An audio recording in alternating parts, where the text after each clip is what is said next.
Hello guys, I'm Ryan in Japan. Nandito tayo sa kwarto ko. So, yun. So, may magandang view dito guys. Then, yan. Diba napakaganda niyan? Makikita natin yung bundok. Then, next naman, ito yung split aircon ko. Then, ito yung pinaka-favorite ko guys kung titignan nyo. Itong 55 inches na TV ko. Then, spare PS5 ko. Meron ako dun sa baba, pero yun. Ito. Spare lang siya kasi minsan gusto maglaro dito sa taas. So yun, back to the main tayo. Ang gagawin natin ngayong araw ay magbubukas tayo ng couch. Tama pala. Couch unboxing. Excited ako buksan kasi grabe, sobrang laki niya. Then yun, tara na. Buksan na natin.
Hello guys, so tapos na tayo.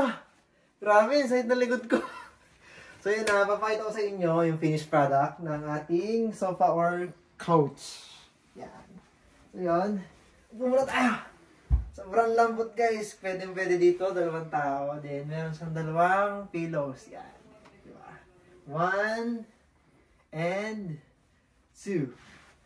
Then meron dito siya guys, isa, bukod tangi siya. Kung makikita nyo, meron siya ditong hilahan. Yan, kita nyo ba? Hilahan. Then, pwede kayo dito magpatong ng mga remote. Kasi, upo kayo, di ba?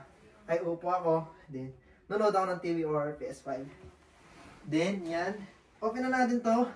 Pwede rin dito maglagay ng mga gamit. Ito yung mga extra kagamitan. Then, yan. Yun. So, yun. Sobrang ganda niya. Sobrang easy to gawa lang yun. Napagod na ako kasi sobrang bigat. Try nyo order guys sa Amazon. But it's not sponsor. So kung bibili kayo, bumili na kayo. Yun lang. Sana nagustuhan nyo itong video na to. Please like, share, subscribe this video. And yun. Maraming salamat. Bye bye.